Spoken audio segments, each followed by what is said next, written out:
ప్రార్థిస్తున్నాను. అదే రీతిగా దైవజనానికి కూడా నా ప్రత్యేకమైన వందనములు తెలియజేస్తున్నాను. వాక్య భాగంలోనికి వెళ్దాము. 1వ సమూయేలు 15వ అధ్యాయము 22వ వచనం. 1వ సమూయేలు 15వ అధ్యాయము 22వ వచనం.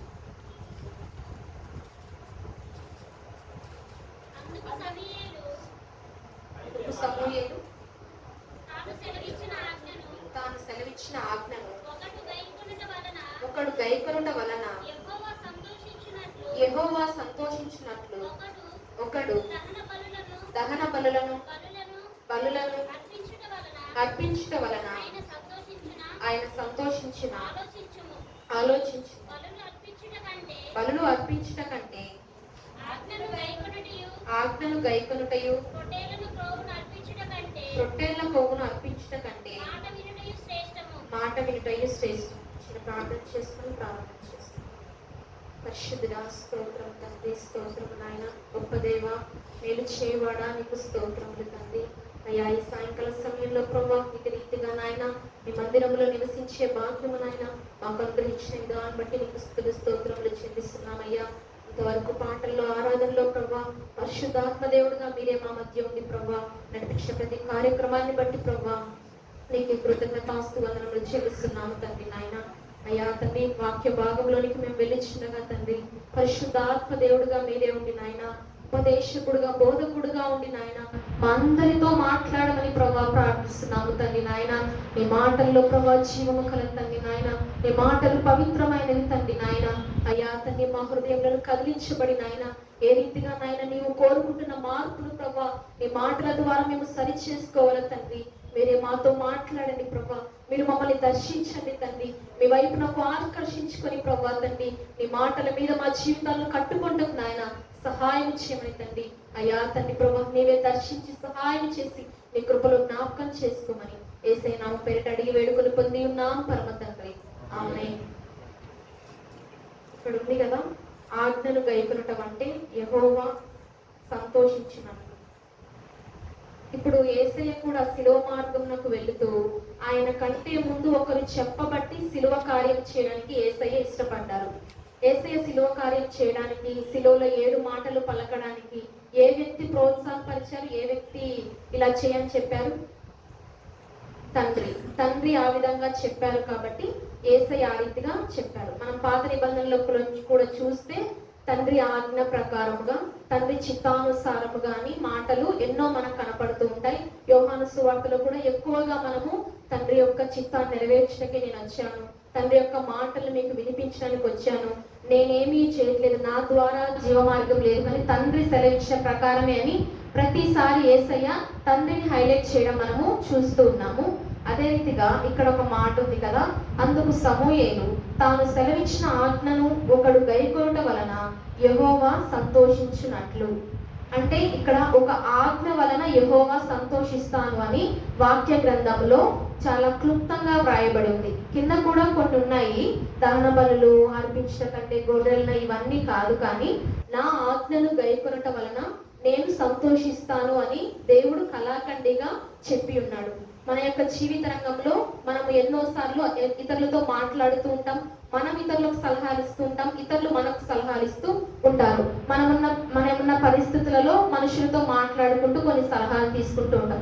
ఇవాళ దేవుడు ఏ రీతిగా ఆయన ఆజ్ఞలు గైకొనాలో, ఆయన మాటలు ఏ రీతిగా నడుచుకొని మాటల ప్రకారముగా మన యొక్క పునాదిని, మన జీవితాన్ని కట్టుకోవాలో దేవాది దేవుడు కొన్ని మాటలు చూపిస్తున్నాడు. ఇక్కడ 15వ అధ్యాయంలో మొదటగా ఏముంటుందంటే, ఫస్ట్ ఏముంటుందంటే సౌలుని రాజుగా నియమించినట్లుగా ఉంటుంది. సౌలుకి రాజ్యము అప్పగించిన వెంటనే దేవుడు ఒక బాధ్యతను కూడా, ఈ యొక్క పని నువ్వు చేయవలసి ఉంది అనేసి సౌలుకి దేవుడు సమూయేలు ద్వారా ఆజ్ఞయించి, సమూయేలు ఇలా వెళ్ళి చెప్పుము, ఈ పని చేయవలసిన వ్యక్తి అయి ఉన్నాడు రాజుగా ఎన్నుకొనబడిన సౌలు అని చెప్తూ ఉంటారు. ఇక్కడంతా ఏముంటుందంటే నేను క్లుప్తంగా చెప్తాను. అమాలేకీలను ఇశ్రాయేలీయులను వేధిస్తూ ఉన్నారు. ఇశ్రాయేలుల నుండి అమాలేకీయులను మీరు నాశనం చేయాలి అని సౌలు దగ్గర ఉన్న పెద్దలకు, ప్రధానులకు, ఇశ్రాయేలు ప్రజలందరికీ సమూయేలు ఆజ్ఞ ఇచ్చినట్టుగా చూస్తూ ఉంటాము. దేవుడి వలన ఆజ్ఞ ఇవ్వడం జరుగుతుంది. అమాలేకులందరినీ నువ్వు నాశనం చేయాలి, అక్కడ ఏది ఉండకూడదు అనేసి. ఇక్కడ 15వ అధ్యాయంలోనే మొదటి వచనంలో చూస్తాము. నేను చదువుతూ ఉంటాను కొన్ని వచనములు. లాస్ట్ లో యెహోవా మాట వినుము అంటే రాజుగా నియమించిన వెంటనే యెహోవా మాట వినుము అని మొదటి వచనంలోనే సౌలుకి ఒక వాగ్దాన పూర్వకముగా తీసుకుంటే, మనమైతే ధ్యానించుకుంటున్నప్పుడు, మనము కూడా బాప్తిస్మం తీసుకున్నప్పుడు ఎప్పుడైనా బర్త్డేస్ కానీ లేదంటే ఒక సమస్య నిమిత్తమై మనం వేధించబడుతున్నప్పుడు కొన్ని వాగ్దానములు నాకు మాట్లాడు ప్రభువా అని వాక్యంలోని మనం ఎంపిక చేసుకోవడం జరుగుతూ ఉంటుంది. అదే రీతిగా ఇక్కడ రాజుగా ఎన్నుకొనబడిన వెంటనే యెహోవా మాట వినుము అనేసి ఆ మాట మాట్లాడడం జరిగింది. అంటే సౌలుకి ఈ యొక్క గ్రంథంలో మనం ధ్యానించుకున్నట్లయితే సౌలు యెహోవా మాట వినుటకు ఆ రీతిగా పిలువబడిన వ్యక్తి అని మనము చూసుకోగలుగుతాము. అదే రీతిగా కిందికి వస్తే ఏమంటాడంటే, సమూయేలు నీవు పోయి వాళ్ళని కనికరింపకుండా అమాలేకులందరినీ హతం చేయము, పురుషులనేమి, స్త్రీలనేమి, ఎద్దులనేమి, గొర్రెలనేమి, అక్కడున్న ప్రతి దానిని నీవు నాశనం చేయము అని ఆజ్ఞ ఇచ్చి ఉంటాడు యెహోవా. ఆ రీతిగా సౌలు బయలుదేరి ఉంటాడు, వాళ్ళ ఇశ్రాయేలు పెద్దలతో అందరితో సైన్యంతో బయలుదేరి చంపడానికి ఉంటాడు. అక్కడ మధ్యలో ఎలా ఉంటుందంటే అమాలేకుల్లో కొంతమంది కేనీయులు కూడా ఉంటారంట. సో దేవుడు సెలవిచ్చిన మాట ఏంటి? అమాలేకులను ధ్వంసం చేయమన్నారు. సౌలు ఆ రీతిగా చూచుకొని కేనీయులు మీరు వీళ్ళల్లో ఉన్నారు కదా, మా యెహోవా సెలవిచ్చిన ఆజ్ఞ ప్రకారంగా మేము అమాలేకులను నాశనం చేయడానికి ఇక్కడికి వచ్చాము, మీరు వీళ్ళలో ఉన్నారు కాబట్టి మీరు తప్పుకున్నట్లయితే మిమ్మల్ని నాశనం చేయకుండా అమాలేకులను మేము నాశనం చేస్తాము అనేసి వాళ్ళకి చెప్పి ఉంటారు. కేనీయులు కూడా సౌలు చెప్పిన మాట ప్రకారంగా విని వాళ్ళు పక్కకు తప్పుకుంటారు. అదే రీతిగా కిందకు వచ్చినట్లయితే 9వ అధ్యాయంలో సౌలును జనులను కూడి అగగును, గొర్రెలలోను, ఎడ్లలోను, క్రొవ్విన గొర్రె పిల్లలు మొదలైన వాటిలోను మంచి వాటిని నిర్మూలము చేయక కడగా నుంచి పనికిరాని నీచ పశువులన్నిటినీ నిర్మూలము చేసి అంటే పని ప్రారంభించారు. ఇక్కడ సౌలు దగ్గర ఉన్న పెద్దలు, జనులు అందరూ కూడి ఇక్కడ ధ్వంసం చేయడానికి వచ్చినప్పుడు సౌలు కళ్ళకి ఇక్కడ కొన్ని మంచివి కనపడ్డాయంట. వేటిలో? గొర్రెలలోను, ఎడ్లలోను, క్రొవ్విన గొర్రె పిల్లలను. పాత నిబంధన ప్రకారం మనం చూసుకున్నట్లయితే యెహోవా దేవుడికి గొర్రెలను, కోళ్లను వీటన్నిటిని బలిగా అర్పించడం మనము చూస్తున్నాము. నూతన నిబంధనలో అయితే మన హృదయమే అర్పించిన రీతిగా వాక్యం సెలవిస్తుంది. అదే రీతిగా ఆ ఆలోచన ప్రకారము సౌలు కొన్నింటిని కడగా ఉంచి పనికిరాని నీచ పశువులన్నిటినీ నిర్మూలన చేసిన రీతిగా వాక్యము క్లుప్తంగా సెలవిస్తుంది. మంచి వాటిని నిర్మూలన చేయగా ఇక్కడంతా స్టోరీ ఏముంటుందంటే, అవి నిర్మూలన చేసినప్పుడు యెహోవా దేవుడు మాట్లాడతాడు సమూయేలుతో. ఎందుకు ఇలా చేశాడు సౌలు? అన్నిటినీ నాశనం చేయమన్నాను కదా, కొన్నిటిని కడగా ఉంచి ఉన్నాడు ఒకసారి అనేసి మాట్లాడుతున్నప్పుడు సమూయేలు ప్రార్థన చేసుకుంటూ అంతా కనపడుతున్నప్పుడు సమూయేలు పశ్చాత్తాపడుతూ కన్నీళ్లు విడుస్తూ దేవుని సన్నిధిలో ప్రార్థన చేసుకుంటూ ఉంటారు. అదే రీతిగా అడిగినప్పుడు సౌలుని అడుగుతారు. తర్వాత ఇక్కడ 13వ వచనంలో ఉంటుంది, యెహోవా వలన నీవు ఆశీర్వాదము కలుగును గాక, యెహోవా ఆజ్ఞను నేను నెరవేర్చితిననగా. ఇక్కడ సౌలు పలుకుతున్నాడు, యెహోవా వలన నీకు ఆశీర్వాదం కలుగును గాక అని సమూయేలుని అంటూ యెహోవా ఆజ్ఞను నేను నెరవేర్చితిననగా. ఇక్కడ 9వ వచనంలో చూస్తే కొన్ని కడగా పెట్టి ఉన్నాడు, కొన్ని గొర్రెలను, కొన్ని పొట్టేళ్లను, వీటిని. కానీ ఇక్కడ పలుకుతున్న సౌలు మాట ఏంటంటే, యెహోవా ఆజ్ఞను నేను నెరవేర్చితిని అనేసి సమూయేలు ఎదుట చెప్తున్నాడు. సమూయేలు ఒక అభిషేకించిన ప్రవక్తగా ఉన్నాడు. సమూయేలు చిన్నప్పటి నుండి దేవుని మందిరంలో పెరుగుతున్న బిడ్డగా ఉన్నాడు. సమూయేలు ఆరాధిస్తున్న దేవుడు కూడా సమస్తము ఎరిగినవాడు. సమూయేలు కూడా ప్రార్థించినప్పుడు అంతయు తెలిసిపోతుంది సౌలు ఏ రీతిగా ఉన్నాడు. ఎందుకంటే దేవుడు సమూయేలును సెలవిచ్చి నువ్వు ఇలా అభిషేకించి రాజుగా, ఇశ్రాయేలుకు రాజుగా నియమించు అన్నాడు. సౌలు చెప్పినంత మాత్రాన సౌలు చెప్పిందే నిజమైంటుందా? సమూయేలు కూడా ప్రార్థనలో కనిపెట్టి ఉన్నాడు. కానీ ఇక్కడ చెప్తున్న మాట యెహోవా ఆజ్ఞను నేను నెరవేర్చితిని అని చెప్తున్నాడు. అదే రీతిగా ముందుకు వచ్చినట్లయితే ధ్యానిద్దాము. ఇక్కడ వాక్యం సెలవిచ్చిన రీతిగా 9వ అధ్యాయంలో మంచి వాటిని నిర్మూలము చేయక కడగా నుంచి పనికిరాని నీచ పశువులన్నిటినీ నిర్మూలము చేసి సౌలుకి అక్కడ ఖచ్చితముగా దేవుడు ఏ మాట అయితే పలికించాడో అది జ్ఞాపకం వచ్చే ఉంటుంది. ఏమని ముందు ఉంటుంది, అన్నిటినీ హతము చేయి అని క్లుప్తంగా రాసి ఉంటుంది. కొన్ని స్పెసిఫిక్ గా మెన్షన్ చేసి పశువులని, పురుషులని, గొర్రెలని అన్నిటినీ ధ్వంసం చేసేయి, అన్నిటితో పాటు అన్నిటినీ అనేసి కూడా రాసి ఉంటుంది. కానీ సౌలుకి అక్కడ ఖచ్చితంగా జ్ఞాపకము వచ్చే ఉంటుంది. యెహోవా దేవుడు అన్నిటినీ నాశనం చేయమన్నాడు కదా అనేసి వచ్చింది. కానీ ఎలా చేశాడు? ఇగ్నోర్ చేశాడు. అంటే అన్నిటినీ అంటే ఏదో పని చేస్తూ ఏదో చేసుకుంటూ పోయామా అన్నట్టుగా తర్వాత వచ్చి యెహోవా ఆజ్ఞను నేను నెరవేర్చింది కదా అంటే అక్కడ ఉండి ఆలోచించి ప్రార్థన చేసుకొని, ప్రభువా ఈ శోధన నాకు వస్తుంది, ఇదిగో ఇలా కొన్నిటిని మంచి వాటిని తీసివేయాలి అని తీసి పక్కన పెట్టుకొని మా రాజ్యంలో తీసుకువెళ్ళాలి అనే శోధన వస్తుందని అక్కడ మోకరించాడా? అనాలోచనగా ఉండి అలా ధ్వంసం చేసేస్తూ మంచిగా ఉన్న వాటిని ప్రజల దగ్గరికి వెళ్ళి వీటిని మంచిగా ఉన్నాయని ఒక పక్కన పెట్టండి అని చెప్పి కడగా ఉంచడం జరుగుతుంది. మనం కూడా చాలా సార్లు మన యొక్క ఆత్మీయ జీవితంలో చాలా పాయింట్స్ ఉంటాయి. ఆత్మీయ జీవితంలో విశ్వాసము, విధేయత, ఇతరులను ప్రేమించడం, దేవుడిని పూర్ణ హృదయంతో ప్రేమించడం అనేది, అందరికీ మంచిగా ఉన్న సమాధానంగా ఉండాలి, పవిత్రంగా జీవించాలి, పరిశుద్ధంగా ఉండాలి, ఇవన్నీ చాలా పాయింట్స్ ఉంటాయి. కానీ మన జీవితంలో కూడా ఆత్మీయ జీవితంలో కొన్ని చూసుకుంటూ ఉంటాం, కొన్ని కడగా ఉంచుతాం. ఏవి ఆత్మీయ సంబంధంగా ఉన్న వాటిని కడగా ఉంచడము, లేకపోతే పాపములో నలుగుతూ కొన్నింటిని పాపాన్ని యాక్సెప్ట్ చేస్తూ మన హృదయంలో ఉంచుకొని కొన్ని ఉంచడం జరుగుతుంది. ఇక్కడ ఏ రీతిగా అయితే సౌలు కొన్ని కడగా ఉంచడం జరిగింది, మన జీవితంలో కూడా పాపము అనేవి కొన్ని కడగా, అంటే దేవుని సన్నిధిలో, ఆయన సన్నిధిలో ఆరాధిస్తూ ఆయన సేవిస్తున్నామని చెప్పుకుంటూ ఆయన చేతులెత్తి ఆరాధిస్తూ లేకపోతే సమూహముగా కూడి ఆయన ఆరాధిస్తున్నప్పుడు కూడా అక్కడ ఉన్నప్పుడు దేవుని సన్నిధికి వచ్చినప్పుడు మనం ఏమైపోవాలి? ఎంప్టీ అయిపోవాలి, మొత్తం ఏమీ ఉండకూడదు, మనం శూన్యముగా మార్చబడాలి. అలాంటిది మనలో కొన్ని పెట్టుకొని దేవుని ఆరాధిస్తూ, అంటే కన్ను కడగా పెట్టినట్టే కదా, అంటే మనం మాత్రమే ఉంటాం, బాడీ మాత్రమే ఇక్కడ ఉండి మన యొక్క హృదయంలో కొన్నిటిని దాచడం అనేది జరుగుతుంది. ఇక్కడ కూడా సౌలు అందరూ ఉన్నారు, అందరికీ కళ్ళ ఎదురుగానే దాచాడు కొన్నిటిని, గొర్రెలని, పొట్టేళ్ళని. కానీ అంత అవసరం ఏంటి? దేవుడిని అడిగితే ఎన్నో ఇచ్చాడు. ఇశ్రాయేల్ ప్రజల కాల్వలను చాలా విస్తారముగా ఉన్నారు. విస్తారమైన వాళ్ళకి ఆహారం సిద్ధపరచడానికి మోషేకు చాలా దర్శించి ఆహారం అనుగ్రహించాడు, నీటిని అనుగ్రహించాడు, వాళ్ళకి మన్నాను కురిపించాడు, గొర్రెలు ఇచ్చాడు, పిల్లలందరినీ ఇచ్చాడు. ఏది కొదువ చేయకుండా దేవుడు సమస్తము ధారాళంగా ఇశ్రాయేల్ ప్రజలకి అనుగ్రహించాడు. సౌలు కూడా వాళ్ళ పితరుల యొక్క సాక్ష్యాన్ని వినే ఉంటాడు. ఇలా యెహోవా దేవుడు ఏ రీతిగా దర్శించాడు, ఏ రీతిగా ఇశ్రాయేల్ ప్రజలని ఇరుకులో, ఇబ్బందుల్లో నడిపించాడు. కానీ అన్ని తెలిసి మొదటి రాజుగా అభిషేకింపబడి ఇక్కడ అనాలోచనగా కొన్ని కడగా పెట్టడం జరిగింది. అలా పెట్టినప్పుడు ఏమైంది? ఇతను అభిషేకించిన సమూయేలుకి కోపం వచ్చింది, ఈ సమూయేలు యొక్క దేవుడికి కూడా కోపం రావడం జరిగింది. ఇక్కడ యెహోవా ఆజ్ఞను నేను నెరవేర్చితిని అని సౌలు చెప్పి ఉన్నాడు. ఏ రీతిగా చెప్పి ఉన్నాడు? చేశాను కదా, అన్నిటినీ ధ్వంసం చేయకపోయినా కొన్నైనా నేను చేసి రాజుని కూడా తను ధ్వంసం చేయడు. సౌలు రాజు అమాలేకీలకున్న ఆగగు రాజుని, గొర్రెల్ని కొన్నిటిని దాచడం జరుగుతూ ఉంటుంది. సో అదే రీతిగా నేను ఏదో చేశాననేసి వచ్చి చెప్తూ ఉన్నాడు.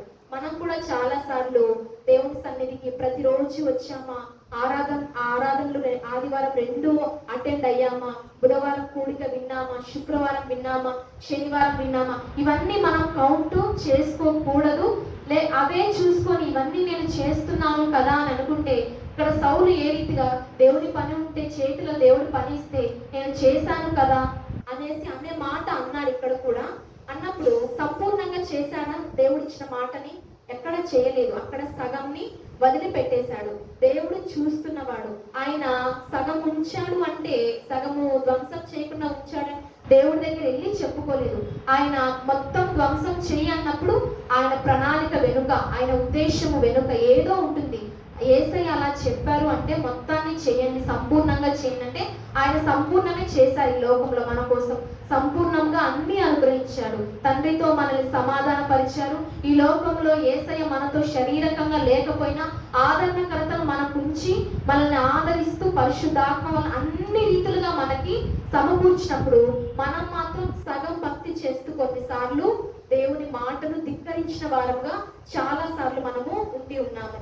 సో కాబట్టి ఏమంటున్నాడంటే దేవుడు, సగం భక్తి కాదు, ఎన్ని ఆరాధనలు పాల్గొన్నా నాకు అవసరం లేదు, నువ్వు నా మాట వింటే చాలు, నా మాటకి విధేయత చెప్తే చాలు. నా మాట విన్నవాడు ఆదివారం ఒక్క ఆరాధనకు వచ్చినా చాలు అనుకుంటాడు దేవుడు. పరలోకం నుండి చూస్తూ మనం ప్రతిరోజు అటెండ్ అవుతూ ప్రతిరోజు పరిశుద్ధంగా లేకుండా ఏదో పాపమును కడగా ఉంచుకొని ఎన్ని సంవత్సరానికి 365 రోజులు ఉంటే 360 రోజులు సన్నిధికి వచ్చినా సరే దేవుడు చూసి చూన్నట్టుగానే ఉంటాడు.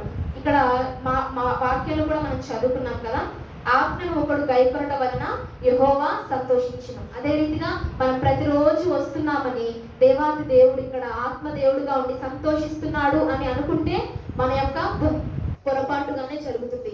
ఎప్పుడు ఆయన సంతోషిస్తాడంట?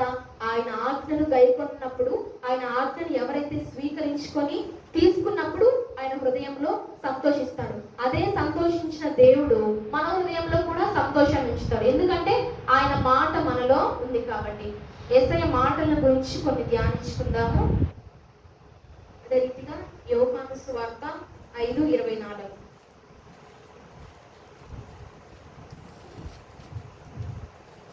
మాట విని నన్ను పంపిన వారి యొక్క విశ్వాసం ఉంచేవాడు నిత్య జీవము గలవాడు. వాడు తీర్పులోనికి రాక మరణంలో నుండి జీవములోనికి దాటి ఉన్నాడని మీతో నిశ్చయంగా చెప్తున్నాను.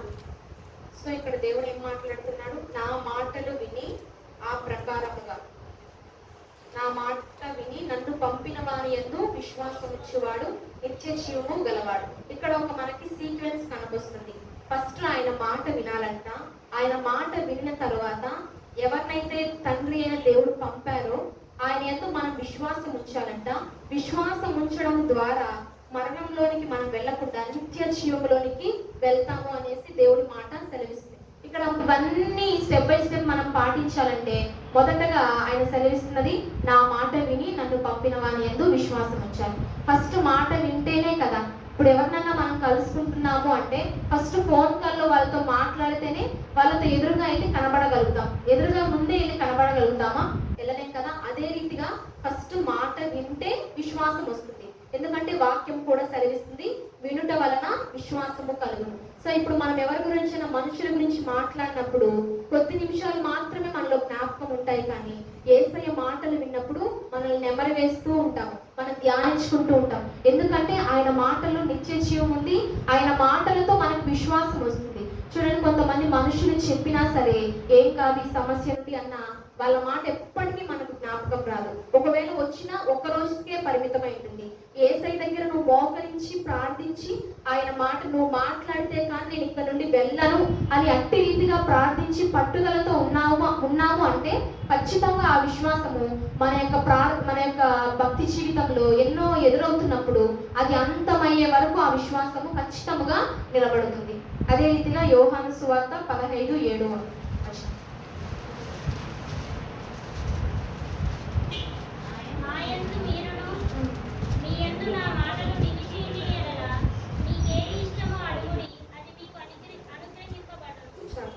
సో ఇక్కడ కూడా దేవుడు ఏం సెలవిస్తున్నాడు? నా యందు మీరును మీ యందు నా మాటలను నిలిచి ఉన్న ఎడల. ఇక్కడ దేవుడు క్లుప్తంగా బాగా సెలవించిన మాట ఏంటంటే నా యందు మీరుండండి. అంటే మనము ఆయన యందుండి ఆయన మాటలు మన యందు ఉండాలంట. ఇక్కడ సౌలు ఏ రీతిగా ఉన్నాడు? ఆయన మాటలు దేవుని యొద్ద పెట్టాడు, దేవుని మాట కూడా ఆయన యొద్ద తీసుకున్నాడు. అంటే 2 వే జరిగింది. సో అప్పుడు మనం దేవుడికి ప్రయారిటీ ఇచ్చిన వాళ్ళం ఎక్కడవుతాము, లేకపోతే ఆయన ప్రేమించిన వాళ్ళము ఎక్కడవుతాము? ఇక్కడ దేవుడు సెలవిస్తున్న మాట, మీరు నా యందు నిలిచి ఉండండి అంతే, నాకు మాటలు చెప్పే రీతిగా మీరు ఉండకూడదు. ఇక్కడ సౌలు ఏం చేశాడు? ఆయన ప్రకారం, ఆయన ఆలోచన ప్రకారం చేశాడు.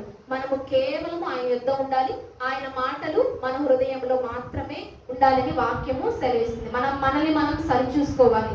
ఎప్పుడన్నా దేవుడికి ప్రార్థనలో ఉన్నప్పుడు నీ చిత్తానికి సమర్పించుకోదేవా అంటున్నామా, లేకపోతే మన చేతిలో మన గుప్పెట్లో కొన్నింటిని పెట్టుకొని ఈ ప్రకారంగా నీవు నడిపించు అంటున్నామా? మానవులుగా ఉన్నాం కాబట్టి చాలా సార్లు మన చేతిలో కొన్ని పెట్టుకొని ప్రార్థించిన వారమై చాలా సార్లు ఉంటాము. కానీ ఒక్కసారిగా మన చేతిని ఫ్రీ చేసి మన చేతిలో ఉన్న వాటన్నిటిని కింద పారద్రోలి ఎప్పుడైతే ఆయన చిత్తానికి సమర్పించుకుంటామో అప్పటి నుండి విశ్వాసంతో కూడిన కార్యములు ఎన్నో చూడగలుగుతాము.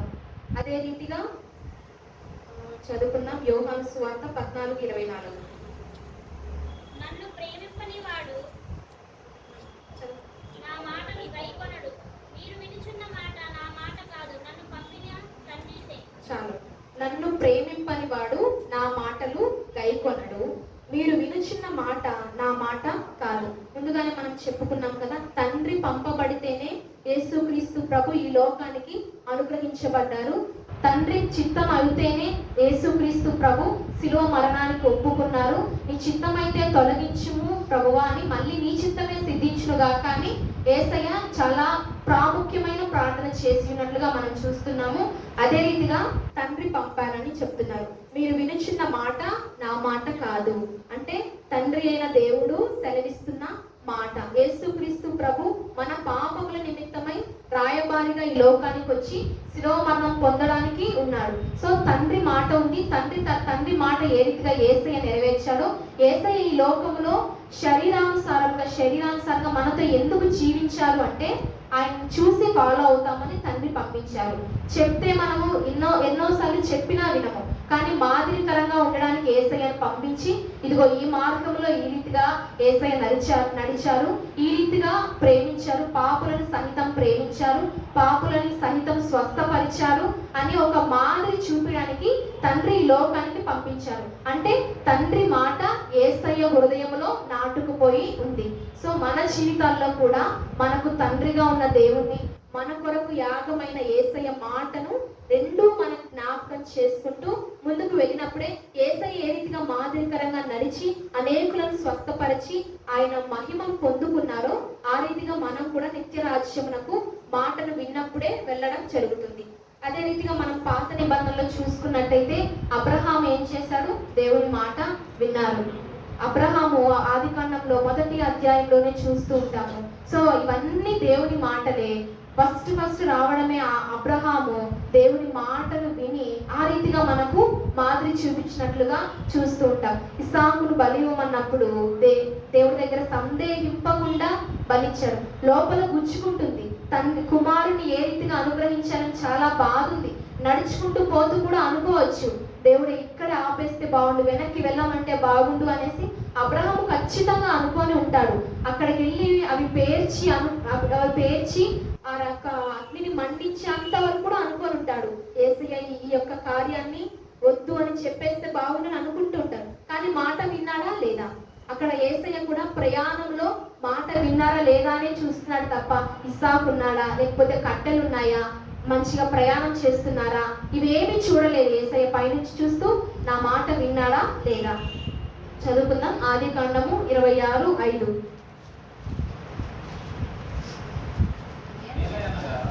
అబ్రహాము నా మాట విని నేను విధించిన దాన్ని, నా ఆజ్ఞలను, నా కట్టడలను, నా నియమములను గైకొనునని చెప్పాను. ఏలైనగా అబ్రహాము నా మాట విని నేను విధించిన దాన్ని, నా ఆజ్ఞలను, నా కట్టడలను, నా నియమములను గైకొనని చెప్పాను. పాత నిబంధనలో దేవుడు మొదటి అధ్యాయంలోనే మనకి ఒక మాదిరిని, అబ్రహాముని మనకి చూపించిన్నాడు. మనం చాలా సార్లు అబ్రహాముని చూసినప్పుడు విశ్వాసము గలవాడు, విశ్వాసంతో అడుగు వేశారు, విశ్వాసంతో 25 ఏళ్ళు నడిచాడు అనేసి, 25 ఏళ్ళు ఓపికతో ఉన్నారు అనేసి మనం అనుకుంటూ ఉంటాం. ఇందాకే మనం చదువుకున్నాం కదా యోహాను సువార్తలో, నా మాట విని, నన్ను పంపిన వాని మాట విని వాని యందు విశ్వాసం ఉంచేవారు. సో ఎక్కడో పాత నిబంధనలో రాయబడిన మాట అబ్రహాము, కొత్త నిబంధనలో రాయబడిన మాట అబ్రహాము పాత నిబంధనలో ఉన్నాడు. అబ్రహాం మొదటగా ఎలా సీక్వెన్స్ ఫాలో అయ్యాడు? మాట విన్నాడు. మాట విన్న తర్వాత విశ్వాసమును కనపరిచారు. విశ్వాసమును కనపరిచిన తర్వాత అద్భుతాన్ని చూడగలిగారు. ఆ సీక్వెన్స్ ని కూడా మనం చాలా సార్లు పాటించబద్ధులమై ఉన్నాం. ఎందుకంటే మనం మొదటగా ప్రార్థన చేసుకోవడానికి వచ్చినప్పుడు మన విశ్వాసం ఎంతుంది, మన దేవుడి దగ్గర ఎంత విశ్వాసం పెట్టాను, సందేహం లేకుండా అడిగానా లేదా, ఇవన్నీ చూసుకుంటూ ఉంటాం. కానీ వీటికంటే శ్రేయస్కరమైంది మాట అని దేవుడి వాక్యమే కళాఖండిగా సెలవిచ్చి ఉన్నాడు, మనం చూసి ఉన్నాం కదా. కాబట్టి ఆయన మాట విన్నప్పుడు విశ్వాసం వస్తుంది. సో మనం సీక్వెన్స్ ఆర్డర్ లేకుండా పాటించాము అనుకో, మన యొక్క గమ్యము, మన యొక్క గురి ఎక్కడికి వెళుతుందో మనము చూసుకోవాల్సిన పరిస్థితి వస్తుంది. అదే రీతిగా యోహాను సువార్త 14:23. యేసు, ఒకడు నన్ను ప్రేమించిన యెడల వాడు నా మాటను గైకొనును, అప్పుడు నా తండ్రి వానిని ప్రేమించును. మేము వాని యొద్దకు వచ్చి వాని యొద్ద నివాసము చేతుము. చాలు. యేసు ఒకడు నన్ను ప్రేమించిన ఎడల వాడు నా మాట గైకొనును, అప్పుడు నా తండ్రి వానిని ప్రేమించు. ఈ మాట వినే ప్రక్రియలో కూడా మాట ప్రేమించాలి అనే దాంతో లింక్ అయింది. సో యేసు ఒకడు నన్ను ప్రేమించిన ఎడల వాడు నా మాట గైకొనును. సో దీనికి యాడింగ్ గా ఏమై యాడింది? ప్రేమించాలి అనే మాట యాడ్ అయింది. మనం కలువరి సిలువను లేకపోతే యేసయ్య అని జ్ఞాపకం చేసుకున్నప్పుడు ఆయన ప్రేమనే మనకు జ్ఞాపకం వస్తూ ఉంటుంది. ఎన్నో అద్భుతములు అనుభవించి ఉంటాము, ఎన్నో మార్గములు చూసి ఉంటాము, అన్ని చూసి ఉన్న యేసయ్య అనగానే ఎవరైతే నిజముగా భక్తి జీవితంలో ఉంటారో ఆయన ప్రేమ మాత్రమే జ్ఞాపకం వస్తుంది. ఆయన ప్రేమ తరువాతే మన జీవితంలో ఉన్న కష్టాలు కావచ్చు, మనం ఎదుర్కొన్న శోధనలు కావచ్చు, ఇవన్నీ తర్వాత గుర్తురావు. ఎందుకంటే మనల్ని ప్రేమించే వాళ్ళని మనం మర్చిపోయామనుకో. ఇక్కడ వాక్యం అదే సెలవిస్తుంది కదా, యేసు ఒకడు నన్ను ప్రేమించని ఎడల వాడు నా మాట గైకొనడు. సో ఆయనను ప్రేమిస్తేనే గైకొంటాం మాటల్ని. అప్పుడు నా తండ్రి వానిని ప్రేమించిన మేము వాని యొద్దకు వచ్చి వాని యొద్ద నివాసము చేయుము. ఇక్కడ వాక్యము ఎంత బాగా రాసిందంటే, మేము వాని యొద్దకు వచ్చి వాని యొద్ద నివాసము చేయుము. ఎప్పుడైతే మనము ప్రేమతో కూడిన ఆయన మాట విన్నప్పుడు తండ్రి అలాగే తండ్రి కుమారుడైన యేసుక్రీస్తు ఇద్దరు వచ్చి మన యొద్ద నివాసము చేయడానికి ఇష్టపడుతూ ఉంటారు. ఆ రీతిగా మనల్ని గమనించుకొని ఏ రీతిగా ఆయన మాటలు వినాలి. ఇక్కడ సౌలు దగ్గరికి మళ్ళీ ఉంటాం, ఈ అధ్యాయం దగ్గరికి. ఇక్కడ సౌలు మాటను వినకుండా ధిక్కరించాడు కాబట్టి ఇప్పుడు ఏవైతే ఆశీర్వాదం చూసామో, విశ్వాసం కావచ్చు, అబ్రహాం పొందుకున్న మిరాకిల్స్ కావచ్చు, లేకపోతే ఏ రీతిగా నిత్య జీవము, ఇవన్నీ సౌలు కూడా తెలిసే ఉంటాయి. అబ్రహాములకు తెలియకుండానే ఫస్ట్ మాట విని విశ్వాసంతో అడిగేశాడా? అన్నీ ఎరిగిన వారు, అబ్రహాం ఎరిగిన వాళ్ళే, ఇశ్రాయేల్లో ప్రతి ఒక్కరు కూడా ఆ కట్టడ ఆచరణలు ఎరిగిన వారు. ఎందుకంటే మోషే 10 ఆజ్ఞలు ఇచ్చి ఉన్నారు. యెహోవాను ప్రేమించాలి, ఈ రీతిగా ఆయన మాటలు ఆయన ఆజ్ఞలను గైకొనాలి. ద్వితీయోపదేశ కాండంలో అయితే అన్ని ఆయన ఆజ్ఞలను పాటించాలి, ఆయన నిధులను ఆయన కట్టడాలను ఆచరించాలనేసి ద్వితీయోపదేశ కాండం మొత్తం రాయబడి ఉంటుంది. ఆ రీతిగా అన్ని చూచి వచ్చిన వారే. సౌలు కూడా ఇశ్రాయేల్ ప్రజలతో పాటు ప్రయాణం చేసుకుంటూ వచ్చిన వ్యక్తి. అన్నీ తెలుసు, కానీ ఇక్కడ ఏమాత్రం అనాలోచన లేకుండా కడగా ఏదైతే ఉంచారు. సో కాబట్టి మనము కూడా ఆయన మాట విన్నప్పుడు, ఇక్కడ మనం చూస్తున్నాం కదా, ధ్యానించుకున్నప్పుడు సౌలునకు వచ్చిన వాగ్దానంగా ఏం చూస్తున్నాం? యెహోవా మాట వినెను. సో ఆ మాట స్టార్టింగ్ లోనే ఇంకొకసారి సౌలు చదువుకొని ఉంటే, లేకపోతే ఇంకొకసారి ధ్యానించుకొని ఉంటే, ఇక్కడ కింద 9వ అధ్యాయంలోకి వచ్చేసరికి మంచి వాటిని నిర్మూలన చేయక వాటిని కడగా ఉంచేవాడు కాదేమో. కానీ దేవుడు స్పష్టముగా తెలియజేస్తున్నాడు. దేవుడే మనం తర్వాత రాసి ఉన్నాడు, 9వ అధ్యాయము తరువాత రాసి ఉన్నాడు, నా మాట వినుమని కాదు. ఫస్ట్ వచనంలోనే యెహోవా మాట వినుము అన్ని క్లారిటీగా ఇచ్చాడు దేవుడు. అన్నిటినీ అంతం చేసేయి, ఇలా ఎవ్వరు ఉండకూడదు అనేసి ఒక పత్రముగా అన్ని రాసి ఇచ్చినప్పుడు ఏమన్నా అసలు ఆలోచన చేశారా సౌలు అంటే? అనాలోచనగా కడగా తీసి పెట్టాడు, ఏం కాదనుకున్నాడు. మళ్ళీ ఏం చెప్తున్నాడు? వాటిని ఎందుకు కడగా తీశారు అంటే ఇక్కడ వాక్యం సెలవిస్తుంది, వాటిని దేవుడైన యెహోవాకు బలి అర్పించడానికి వాటిని తీసామని చెప్పారు. దేవుడికి ఏమైనా తక్కువ? ఆయన కలిగించిందే సమస్తము. ఆయన గుణ లక్షణాలు, ఆయన సమస్తాన్ని శూన్యంలో ఏ రీతిగా భూమిని, యొక్క ఆకాశములను, వీటినన్నిటిని ఏ రీతిగా స్థాపించారో, ఆదామును ఏ రీతిగా స్థాపించారో, ఇవన్నీ జ్ఞాపకం చేసుకున్నప్పుడు సౌలు పక్కన కొన్నింటిని పెట్టేవాడు కాదు. ఎందుకంటే ఆ యొక్క వృద్ధాప్యంలోనే అబ్రహామునకు ఇస్సాకుని ఇచ్చిన దేవుడికి సమస్తము సాధ్యమే. యెహోవా దేవుడు కూడా సెలవిస్తాడు, నాకేదైనా అసాధ్యమైన కార్యం ఉందా అని కూడా దేవుడు సెలవిస్తాడు. అన్నీ తెలిసి కూడా అత్యాశతో చేశాడో, అనాలోచనగా చేశాడో, లేకపోతే ఇవన్నీ మళ్ళీ యెహోవాకు బలి అర్పించడానికి తీశాననే మాట అయితే ఈ గ్రంథంలో చెప్పి ఉన్నాడు.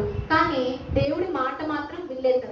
మనము కూడా చాలా సార్లు దేవుని సన్నిధికి ఏమైనా కానుకల రూపంలో కానీ, సమయము కానీ, ఆయన సన్నిధిలో పని చేయడము కానీ, ఇవన్నీ చేసినప్పుడు దేవుడు మొదటగా మాట ఉందా లేదా? మాట తర్వాత సేవ చేసావా? మాట తర్వాత వాక్యమును బోధించావా? ఆ మాట తర్వాత పాటలు పాడావా?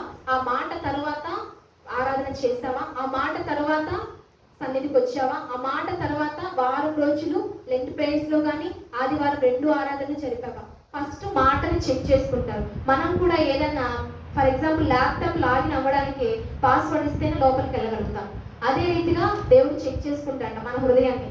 దేవుడు అంతరంగమును పరిశోధించి దేవుడు అని వాక్యం సెలవిస్తున్న రీతిగా ఫస్ట్ అంతరంగంలో ఈ బిడ్డ మాట వింటున్నారా? సో ఓకే, మాట వింటున్నట్టయితే ఏ రీతిగా స్తుతి అర్పిస్తున్నాడు, ఏ రీతిగా స్తుతుల మీద నేను ఆశీనుడని కావాలి, ఏ రీతిగా నా వాక్యములు విడుదల చేయాలి, ఏ రీతిగా నా మాటలను తన యొక్క హృదయంలో ఉంచాలి అనేసి దేవుడు ఆ రీతిగా ఒక సీక్వెన్స్ ని చూడడం జరుగుతుంది. అదే రీతిగా ఇక్కడ చూసినట్లయితే 17వ వచనంలో నీ దృష్టికి నీవు అల్పుడుగా ఉన్నప్పుడు ఇశ్రాయేలు గోత్రమునకు శిరస్సు వైతివి, యెహోవా నిన్ను ఇశ్రాయేలు మీద రాజుగా అభిషేకించాను. అంటే ఒక సౌలు గురించి మాటలు కూడా చెప్తున్నారు. ఆయన దృష్టికి అల్పుడుగా ఉన్నాడంట సౌలు. అల్పుడుగా ఉన్నప్పుడు ఇశ్రాయేలు గోత్రమునకు శిరస్సుగా ఎంచుకున్నాడు. మనం వాక్యంలో కూడా చూస్తాం కదా, వెర్రి వారిని దేవుడు ఎన్నుకుంటారు, ఎన్నిక లేని వారిని దేవుడు ఆయన యొక్క పనికి పిలుచుకుంటారని. ఇక్కడ సౌలు కూడా తన యొక్క యవ్వన కాలంలో తన యొక్క భక్తి జీవితంలో ఒకప్పుడు నీచుడుగా కనపడి ఉండొచ్చు, అందరి చేత ద్వేషింపబడుతూ ఉండొచ్చు. అవన్నీ చూసిన దేవుడు ఇతన్ని ఎవరైతే ద్వేషించారో, ఎవరైతే ఎన్నిక లేదన్నారో వాళ్ళ ముందే రాజుగా నిలవబెట్టాడని దేవుడు ఆశపడి ఇశ్రాయేలుకు మొదటి రాజుగా అంత బిరుదిచ్చారు.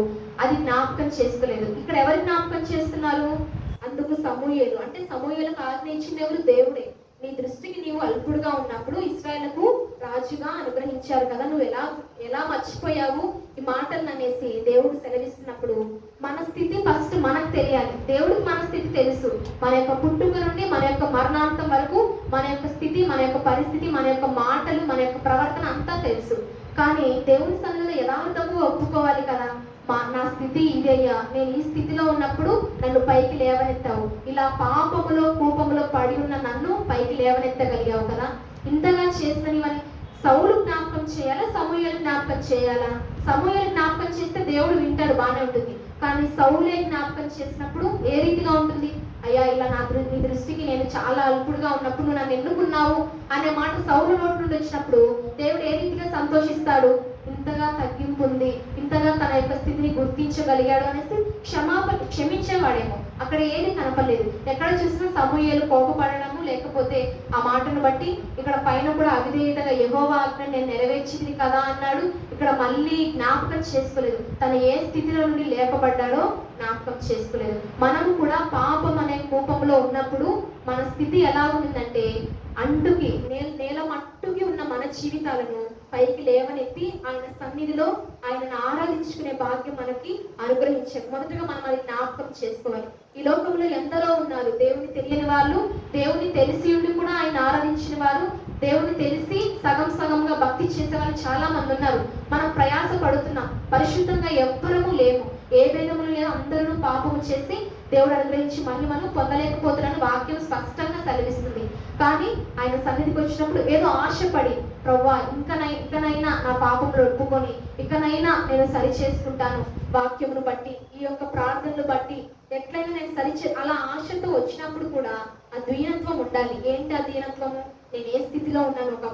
ఒకప్పుడు దేవుని ఎరిగిన స్థితిలో నేను ఉన్నానా లేనా? ఒకప్పుడు అందరి చేత వెలివేయబడుతున్నాను, కానీ దేవుని నామమును బట్టి నాకు ఘనత ఇచ్చాడు నా దేవుడు అనేసి ఆయనకు చెప్పాలి. మళ్ళీ ఆయనతో మాట్లాడుతున్నప్పుడు ఆయనకు మళ్ళా తెలియజేయాలి. ఆయనకు తెలుసు అన్ని, కానీ తెలియజేసినప్పుడు మన స్థితిని దేవుడు చూస్తూ ఉంటాడు.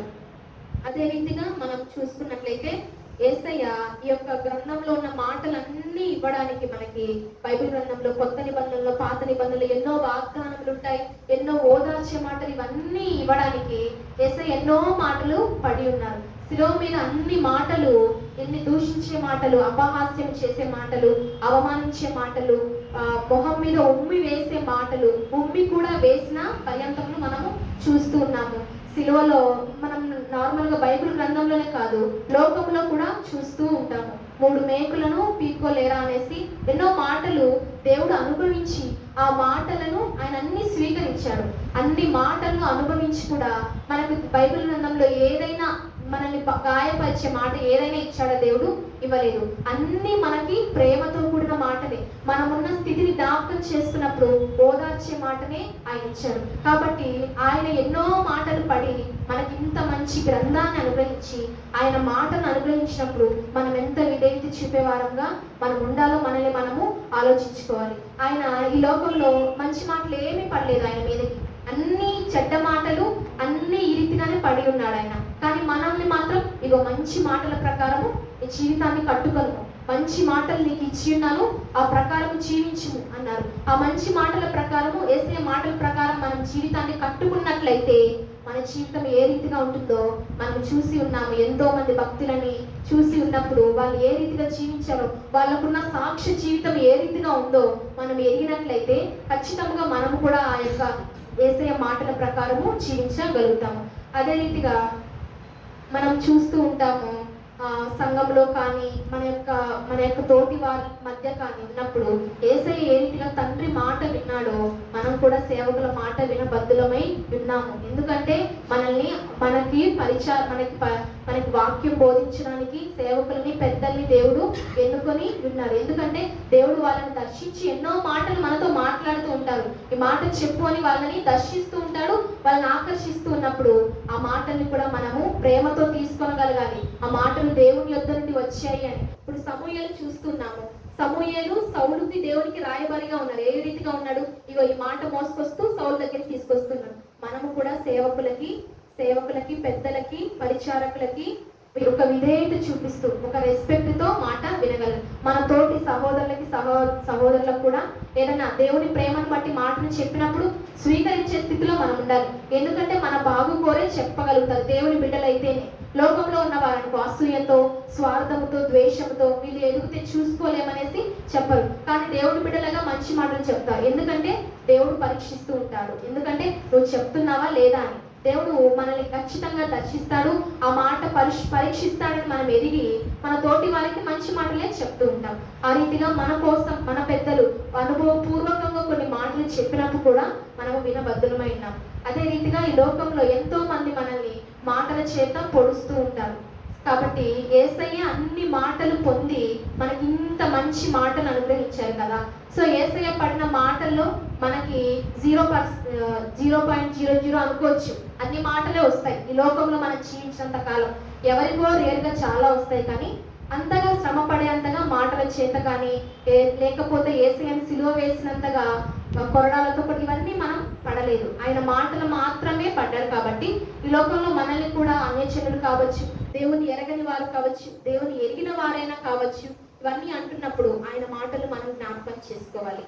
ఎందుకంటే ఆయన మాటలు మనం జ్ఞాపకం చేసుకున్నాం అనుకో, వీళ్ళెవ్వరి మాటలు మన చెవికి వినపడవు. మనం ఆయన మీద దృష్టి ఉంచి ఆయన మాట వినలేదనుకో, మనుషులందరి మాటలు మనకి వినపడుతూ ఉంటాయి. కాబట్టి ఆయన మాట వినేవారముగా ఉంటే ఈ లోకంలో ఏదైనా ఆయన మాటల ప్రకారముగా మనం జీవిస్తూ ఉన్నప్పుడు ఈ లోకంలో ఏదైనా సాధించగలము, దేన్నైనా ఒక శోధనైనా జయించగలము అని దేవుడు వాక్యం ద్వారా సెలవిస్తున్నారు. అదే రీతిగా పౌలు సౌలుగా మారుతున్నప్పుడు కూడా దేవుడు మాట్లాడాడు కదా, ఎందుకు నన్ను హింసిస్తున్నావు? అప్పుడు అంటాడు సౌలు ఏమంటాడు, నిన్నెక్కడ హింసించాను నేను అంటాడు. కానీ దేవుని ప్రజలను హింసిస్తున్నప్పుడు కూడా దేవునికి గాయం అనేది తగిలింది. మనము జ్ఞాపకం చేసుకునే వారుగా ఉండాలి. దేవుడి వాక్యములు మన వెనుకల్లో దీవించును గాక. ఆమేన్. ప్రార్థన చేస్తున్నాం. పరిశుద్ధ స్తోత్రం స్తోత్రం స్తోత్రం తండ్రి, పరమందు ఆశీర్వాదానికి వందనములయ్యా.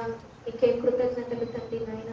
పరిశుద్ధాత్మ దేవుడుగా నాయన మాతో మాట్లాడిన ప్రతి మాటను బట్టి ప్రభా నీ కృతజ్ఞతలు తండ్రి నాయన.